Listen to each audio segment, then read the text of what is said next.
really having any problems. Yeah.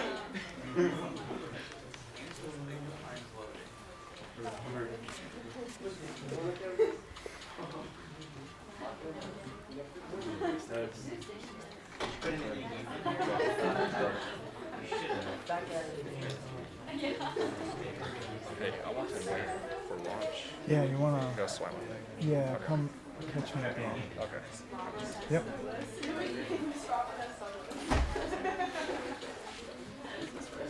So for those of you who just came in, we're going to do a little activity. By the way, you're here for the Jobs Institute launch.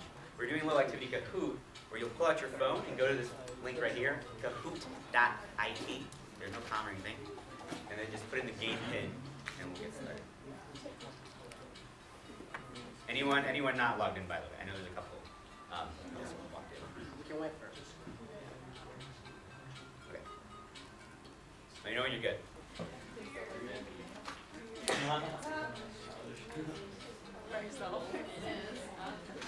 Who's this one?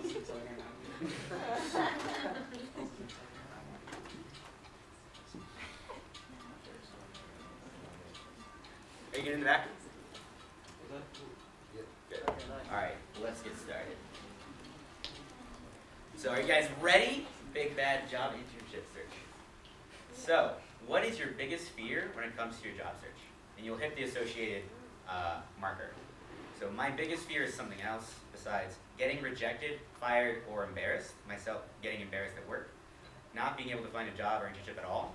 Disliking my job or internship, or something else. Hit whichever one relates to you. No race, no competition. I know, like, it can be. Not in this case.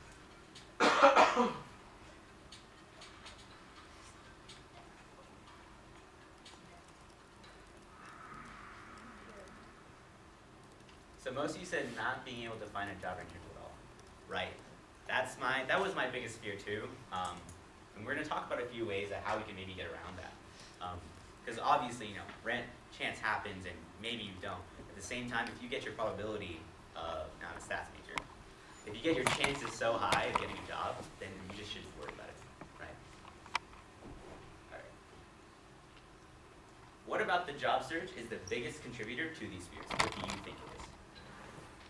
Inexperience in being a young member of the job market, procrastinating or not knowing where to start when searching, pressure to make money and comparing myself to my peers, and not knowing what I offer or understanding my strengths.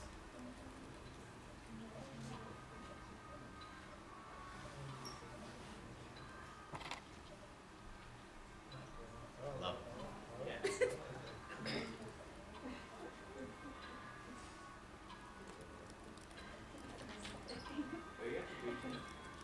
Yeah. I was there. Oh, really? You I were know. the one for the cover letters. Yeah. What's your name? Aaron. Aaron. Yeah. That was a really informative boot camp for sure. Yeah. So a lot of people said experience for being a young member of the job market. How many of us in here are freshmen or sophomore? Right. I'm guessing more than 22, in fact. And not to fret, we're going to talk about a few ways of how, no matter what situation you are, we can find a way out. And what makes you the most excited about the job search? Kind of turning the tables. What excites you?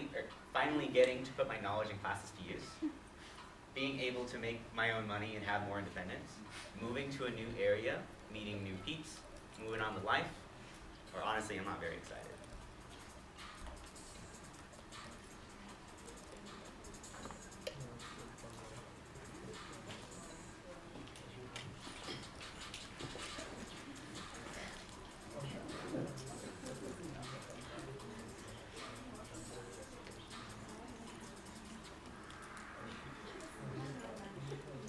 So a lot of us said being able to make my own money and more independence. I feel that, right? I want to have my own place, not have to worry about anything. I got flowing income. I feel it all the way. Right? So thanks for playing. Now let's talk about some of these ways of preparing ourselves for the job internship period. As soon as we get the PowerPoint out. Okay, so by a show of hands, how many of you are looking for an internship As opposed to a job. as opposed to a job? Are there any graduating seniors looking for a job? Okay, 2 or 3. Great. So for both internships and jobs, and whether you're looking for a job, it's important to remember that networking is very important. And as this fact shows, 80% of jobs and 65% of internships are found through networking. So through this presentation, what we want you to understand is a job search isn't simply just Googling or looking up a job posting, but we want you to make sure that you're utilizing your network to search for these jobs. And also, as well, they require the same types of documents, including your resume, cover letter, and reference list, which obviously we have covered in different launches. So those are similar, as well as ePack is your best friend. How many of you use ePack? How many of you are confident in your use in ePack? How many aren't confident? Well, that's great, because we're going to do an ePack demo later. And one little note that we do have at the bottom, if you are looking for a co-op, anyone looking for a co-op? Great. You have to attend a co-op orientation, and there's more information on that at the Career Development Center website. And just some differences that you need to know between internships and job searches. An internship, you usually search for that year-round, but it depends on the field. Like for my field in accounting, the recruiting started in the fall. So people who are summer interns in accounting, they've already gotten their job like in October. Like I have an internship I interviewed, I think in October for it. But still, there are still some available, as well as, I'm sorry. CDH. Oh. And then for the job search,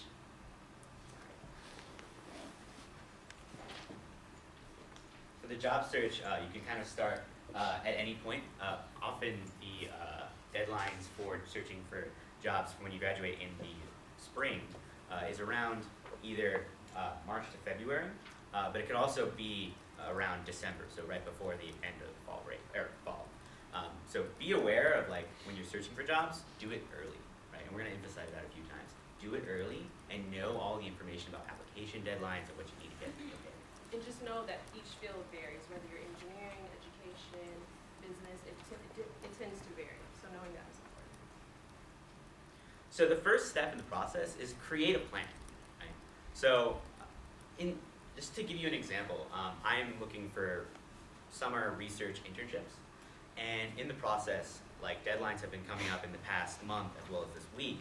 And what I did was 2 months ago, I looked up all the ones I were kind of interested in, gathered all the application materials for each of them, and kind of every week updated what I needed to get done. So like my cover letter, my resume.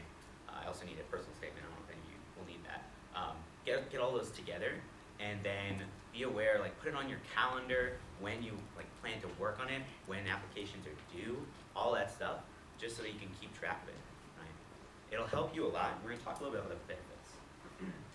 So first of all, a plan is a good tool to measure your progress. Measuring your progress is important. Why? Because with it, you know where you are standing, and that will keep you motivated and focused to really get everything that needs to be done. And having a well-developed plan really gives you, really ensure that you have all the resources utilized effectively. And that is essentially important, or else you will not really utilize all the benefits that you have. As an example, we have here in the CDC great resources of certified professionals that you can always go to and talk to, have them critique your resume, schedule a mock interview with them, and so on and so forth. Also, most importantly than that, having a well-established plan reduces risk, uncertainties, and fears. And I'll talk about time management now. So for me in time management, always after every career fair, I find myself with all the things that I need to do I find the things that I need to do overwhelming. Especially that I talk to a lot of companies, and talking to a lot of companies can be, if done, can be overwhelming, because you need to apply to these companies. And most, if not all of these companies, really ask you to apply online. When you do that, you should, maybe you might not need to, but you should write cover letters, and you should tailor your resume more specifically to them. which will require more time and more work on your end. And that, with the school work that you have to do, can be really overwhelming, and to me, it's really frightening. So what I end up doing is listing all the companies from the highest to the lowest in terms to, I call it hiring potential, which essentially means the chance that I'm getting interviews with the company. And I know that when I talk to them at the career fair. So if I see them showing interest in me, if I see them taking notes on my resume, I know that that is a company that I must eventually work with. So I start with these companies and start working on that application.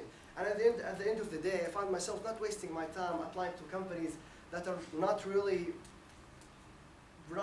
offering any openings in my field of study. So that's really an important thing to know. And I would say the key to time management is to plan early. So, because if you don't plan early, you'll find yourself in I have 3 exams and 3 deadlines in a day kind of situations. So always prioritize your goals and really be conscious of all the time that all the deadlines and all the things that you need to get done. And I just want to add, so as Musab mentioned with the fears, it helps reduce those fears because you know you've planned and you've had time, like you've managed all your time right and you're actually actively looking. I always fear that I'm also not qualified. I think that was the one that everyone, or a lot of people select as like their top fear, that you're not qualified. And I think that even if you're underclassmen, you've done things in high school, you've done things in the last year here at State that will relate back to how does it make you marketable. And I think going to the Career Development Center, as Musab said, like going to careers, they can bring out those different skills. Because often the hardest thing is putting it into words, just so that employers can see that.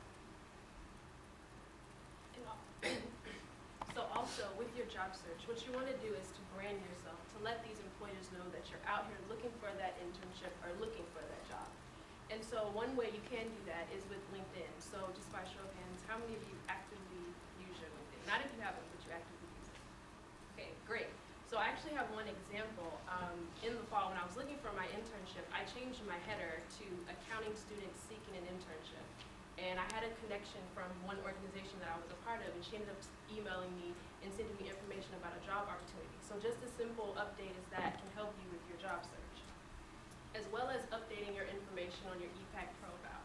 So you want to make sure you have a generic resume, a generic cover letter uploaded to your profile, and make sure that the information like your major and your graduation date and things like that are accurate, so that when you are looking on ePack, you don't end up getting job postings that say you're not qualified for something that you could actually be qualified for.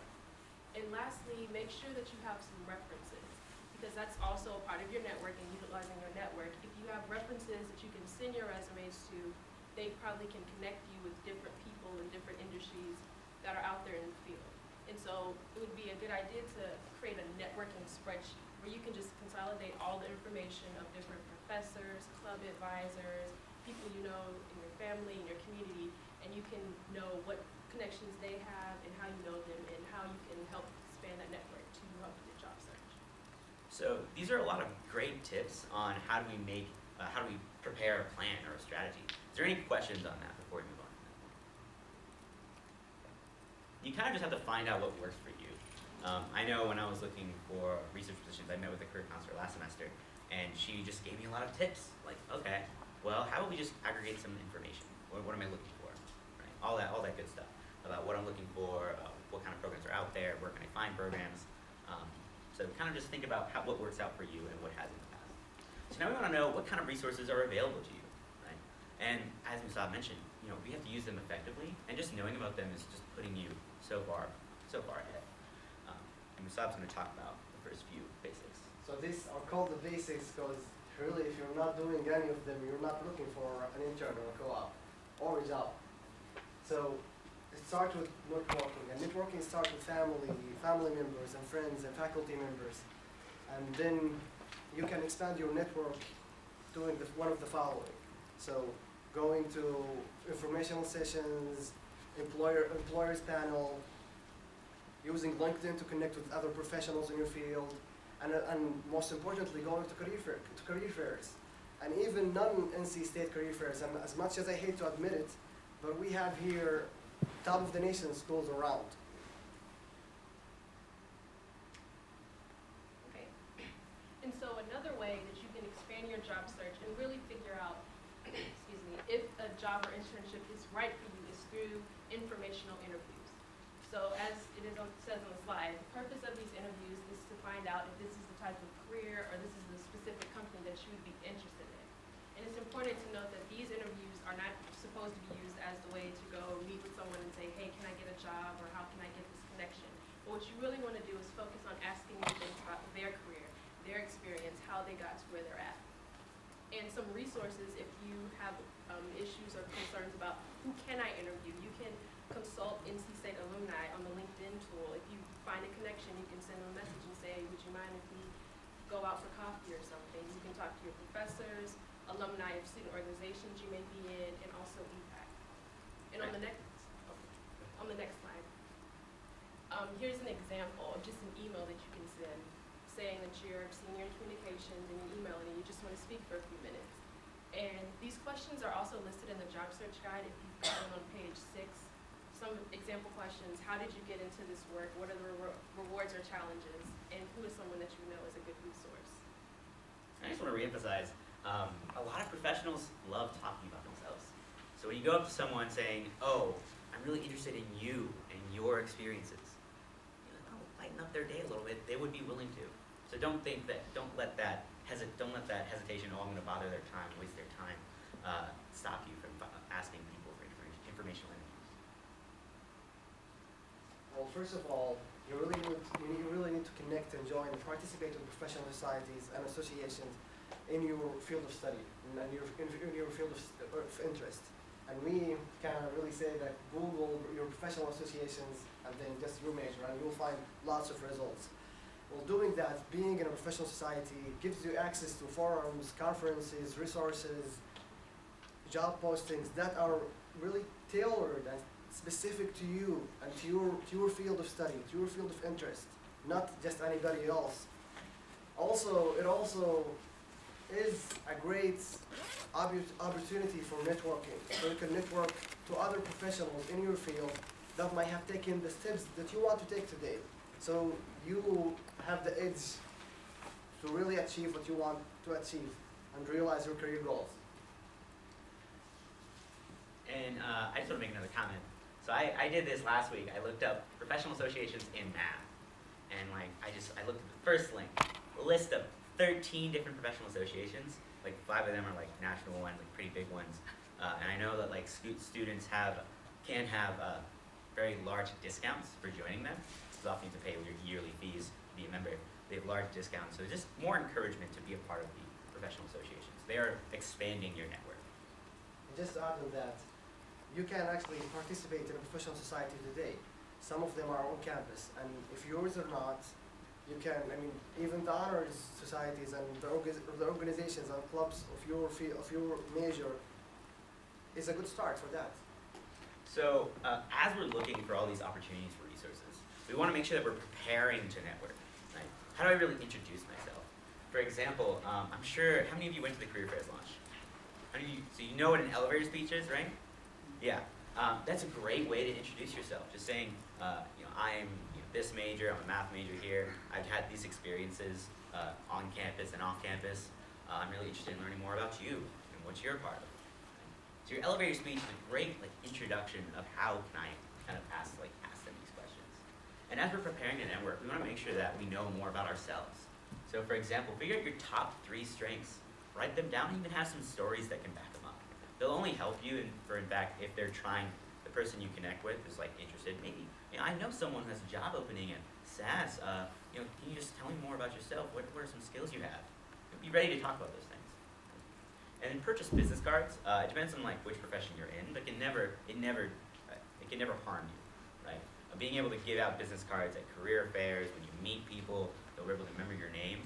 I've also heard put a professional headshot of yourself on the business card, just maybe they won't remember your name, but they can remember your face, right? And the same headshot that you would use for LinkedIn, just so that oh, I saw that person on my business card, right? So all that, keeping it consistent, right?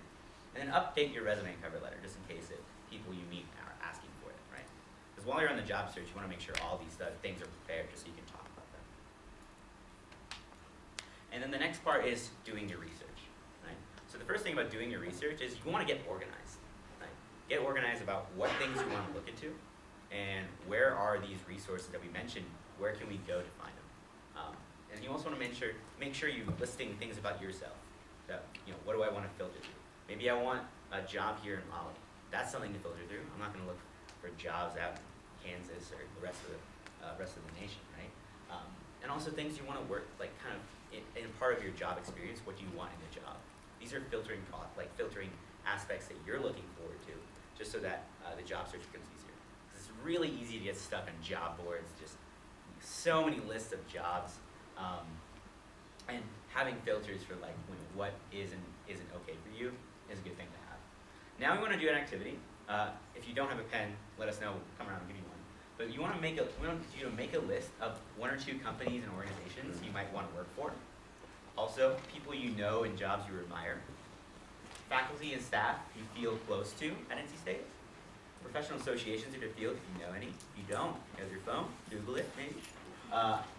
And then geographical areas if you'd like to live in case that's a limiting factor. So if you don't have a pen, let us know. All right, Ben. You went right on too. I think I left them outside. Yeah, I definitely did. And if you even have your job search guide in the back, there are these sections for like writing notes. So you can go ahead and do it there if you want paper or the emails.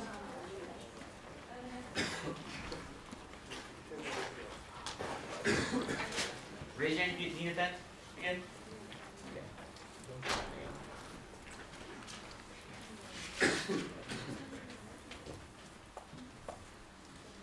Yeah. Be safe. Totally. Anyone else? Pen?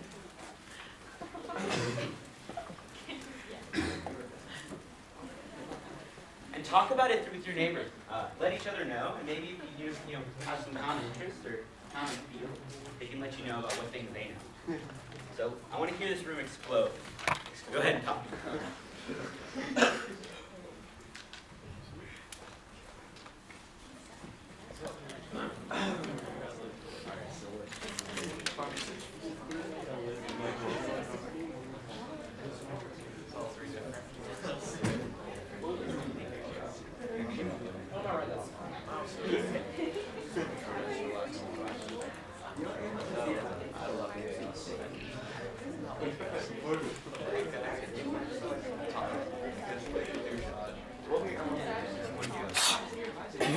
Thank you, thank you.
I know a lot of professors do consulting for different companies. Ask them about it. Start conversations, learn more about them and their website. What about companies and organizations? Do you have any idea? What is that?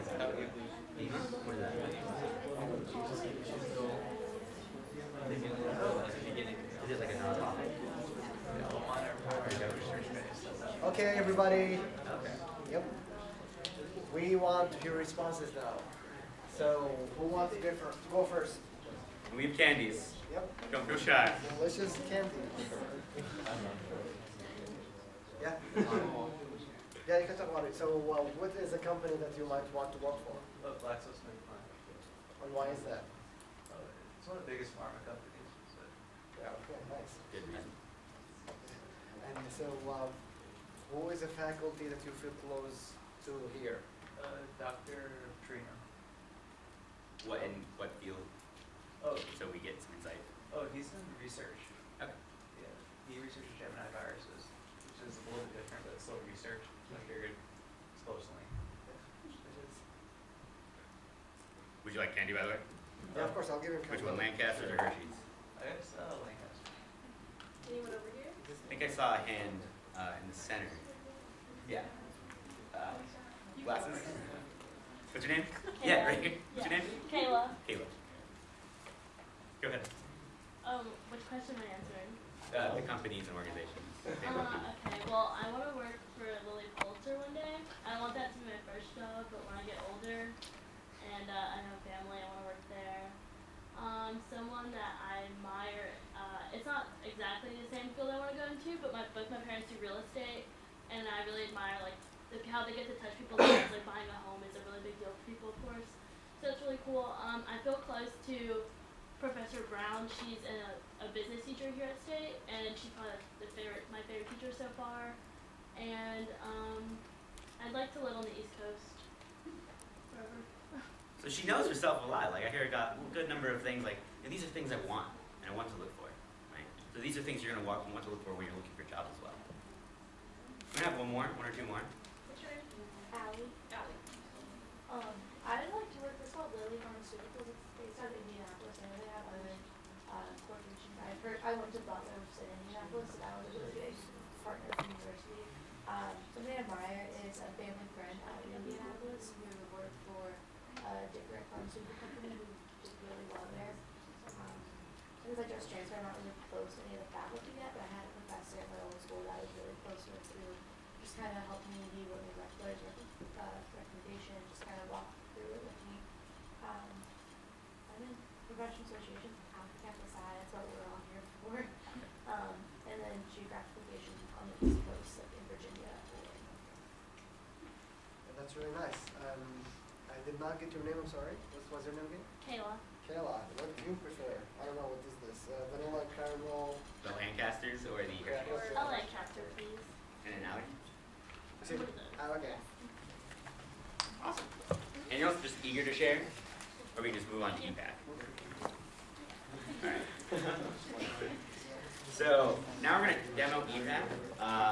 Now feel free to ask questions throughout. Hopefully I'm not going too fast, but if I am, slow me down. And we're just going to look at some of the features they have. So ePack, this is the screen you'll see when you just log in. And how many of you had used ePack before? I forget. Awesome, good number. They just changed it this semester, so I'm sure maybe some of you don't even know that this is like the format now. But it's actually really nice when you get used to it. So first on the homepage, I want to highlight what's on the right here, the shortcuts. It has a lot of the good things in case you forget what all these things are, and you can spend some time to invest in ePack as well. The shortcuts, especially schedule an appointment. This is how you schedule an appointment with your professor, with your career counselor, sorry. And then at the bottom here, we have a news feed. So these will come up like companies you're following, anything that's happening there, if they're posting any jobs.